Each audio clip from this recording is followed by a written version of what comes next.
everyone, I'm Chrissy and this is Homebound Kitchen, the place to come for recipes that'll keep your wallet and your tummy full.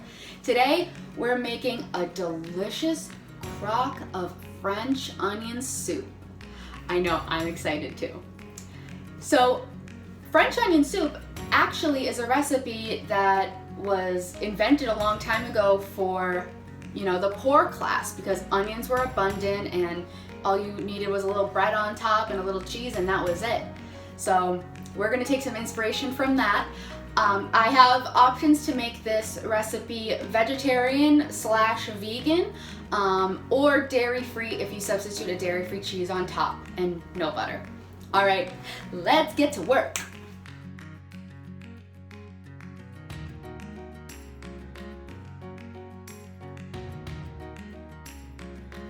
Look who got a new mount for her phone.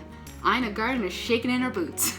The first thing we're gonna do is we're gonna slice up a ton of onions. So usually a bag of yellow onions will feed me and my husband at least 2 to 3 servings each.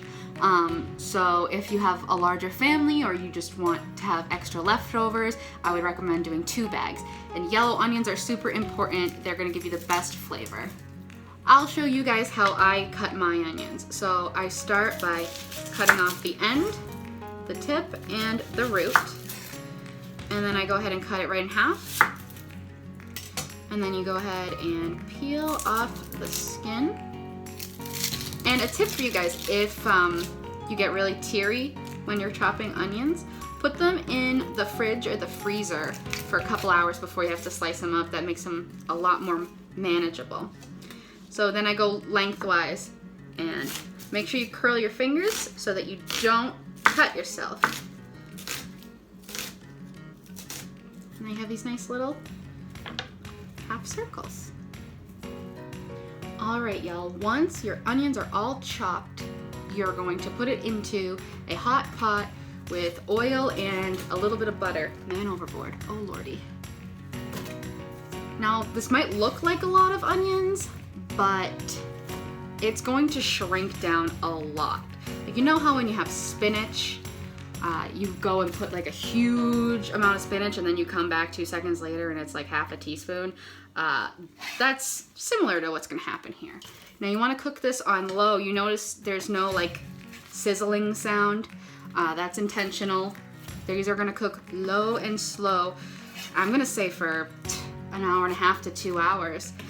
You don't necessarily want to caramelize them, but you want them to slowly melt, and like they're gonna melt in your mouth so good. Then we're gonna add some salt and pepper in here.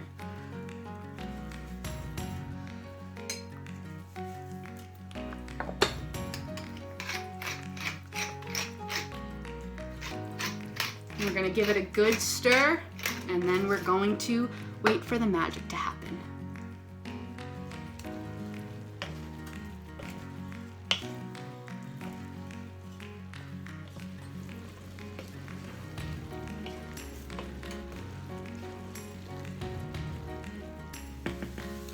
All right, so we have reduced significantly and we're starting to get that caramel color. I'm not sure how well you guys can see this. It's looking pretty good, and most people would stop here, but I'm gonna let it keep going for another 20 minutes. It's been about 2 hours now.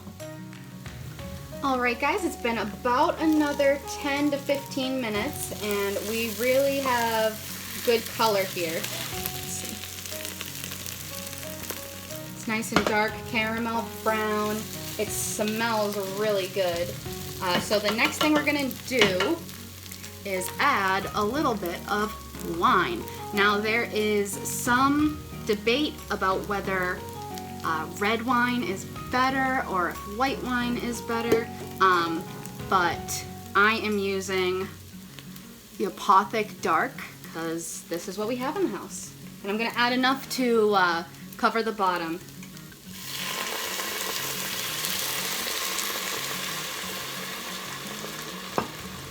And then I'm just gonna use my spoon to pick up all of the bits that are stuck to the pan because that is going to be a ton of flavor.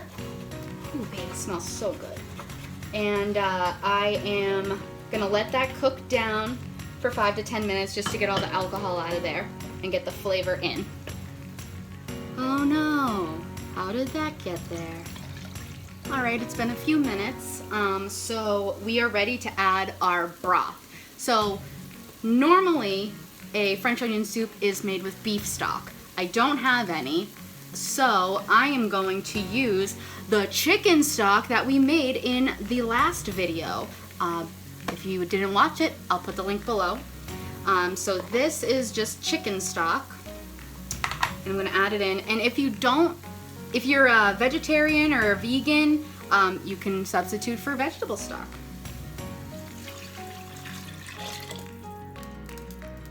I'm just gonna let that cook down for a little while. All right, so while the soup is simmering, I am going to prep our croutons. So what you can do is slice up a baguette, put it on a baking sheet, top it with a little bit of cheese, and put it under the broiler, and then you can top your soup with it. Or if you have little ramekins, such as these, you can put your soup in there, float the croutons on top, put the cheese in, and put the whole thing under the broiler for a couple of minutes. So let's go ahead and do that. I should also mention that this works best with day-old bread because it'll soak up all of those juices from the soup. So let's look at all those onions. And you see what I mean? It cooked way down. So if you think you have too many onions, you don't. So that's perfect. I'll use my 2 croutons. Just get in there. And French onion soup is typically made with a Swiss cheese or a Gruyere. I thought that was too expensive, and I don't like to buy ingredients just for one meal. So I'm going to use Parmesan. I'm gonna go ahead and grate this Parmesan on top of my croutons. I sing when I know something's gonna be delicious, and this is gonna be so delicious. These bad boys are prepped, and they're going under the broiler for just 2 to 3 minutes. All right, it's been about 2 or 3 minutes, and these bad boys are looking incredible. Perfectly golden. Cheese has bubbled. It's all melted. Let's get this second guy out of here. What do you think? Was it worth the time? And we still have extras left over, so me and my husband can have this for lunch tomorrow. We'll do the same thing. We'll just toast some bread and put the cheese on top under the broiler. And there you have it. All right, y'all. I don't have any makeup on, but hashtag that's COVID, baby. Let's give this a taste without burning my mouth.